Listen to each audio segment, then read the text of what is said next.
All right, so start out the first fight of the night. We have Martin Day versus Davey Grant.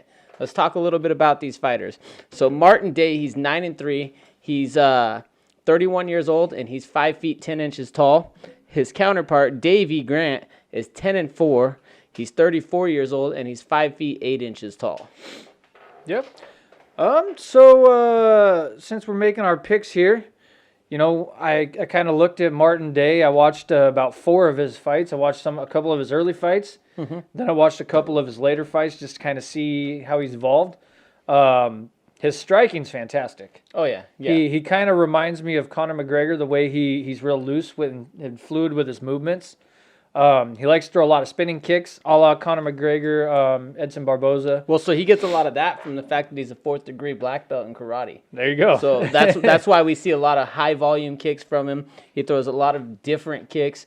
I really thought that he's a potential star in the division. He came in via the ultimate, or not the Ultimate Fighter, the Contender Series. He fought at 125, and he actually lost. He lost in the Contender Series. He lost a close decision.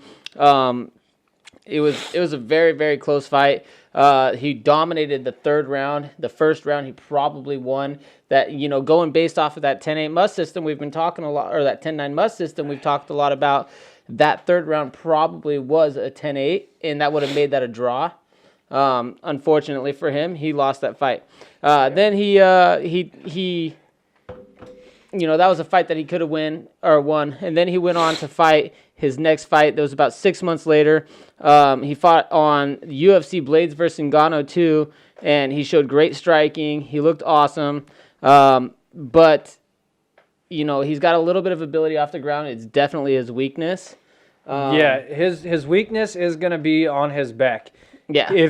But he's tough. The kid's got a lot of heart. Yeah. And when he gets put down, he doesn't stop striking either. No. One thing I noticed when I was watching his fights is he keeps throwing. He'll throw elbows, knees, and he throws them from odd positions. If you get him on his back, he's going to keep hitting you. Yeah. Yeah, well, in that second fight, he lost by split decision. Yeah. I thought he won that fight. Personally. So that's Martin Day right there. Now let's talk a little bit about Davey Grant. Davey Grant made his first UFC appearance on the Ultimate Fighter series, and it was actually Miesha Tate versus Ronda Rousey. Yep. He made it to the finals where he ended up losing to Chris Holdsworth.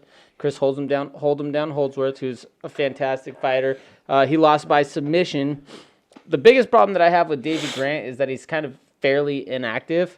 He's only fought 5 times since 2013. Yeah. So he's not putting a lot out there or he's not really fighting a lot. Yeah, so one thing I did notice is that all 4 of his losses have come by submission. Mm-hmm.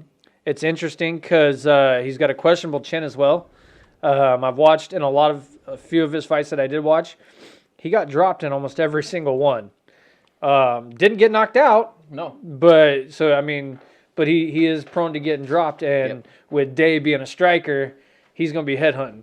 Yeah, so I think that's gonna be the interesting thing about that fight is we're going to be looking to see what's going to happen there. Yeah. I think ultimately in the end, Davey Grant's going to try to work to take it to the ground. Yeah, and he has a couple of wins by submission, and he has a couple good wins too. I mean that Marlon Vera win, and the Grigory Popov fight. I actually scored that fight 29-28 for Popov.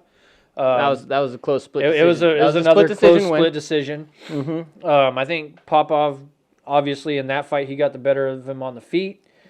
And then in this one, Grant was trying to really grind on him, pushed him against the cage a lot, and tried to take him down. Well, and I think that's going to be ultimately, for me, the deciding factor right there is exactly what you're talking about. Grant has the ability to change it up and become a wrestler. He can pressure it against the cage. That's where Day showed to me that he was struggling at. So when I made my pick there, I ended up choosing Davey Grant by submission round 2. Okay, see, I went with Day. One thing I liked about Day is that when I did watch his earlier fights versus his current last couple, he's shown really good improvement in his takedown defense. Mm-hmm. Currently right now he has an 85% takedown defense. That's pretty damn good. So he's shown great improvement. So that's pretty. And damn I don't good. like Grant's takedowns. He has to get in on the clinch. Well, he seems to like to get in on the takedown. Throws things to get in. He throws things to get in close. And he does that with, he brings his whole body behind every one of his punches to close that distance. And he's going to have to do that against Day because Day will stand back at that range and work those kicks all day long. Yeah, so for me, I've got Martin Day winning a decision. All right, so we got different picks right out the gate. Yeah, right out the gate. So you got a decision for Day, and I've got a second-round submission for Grant.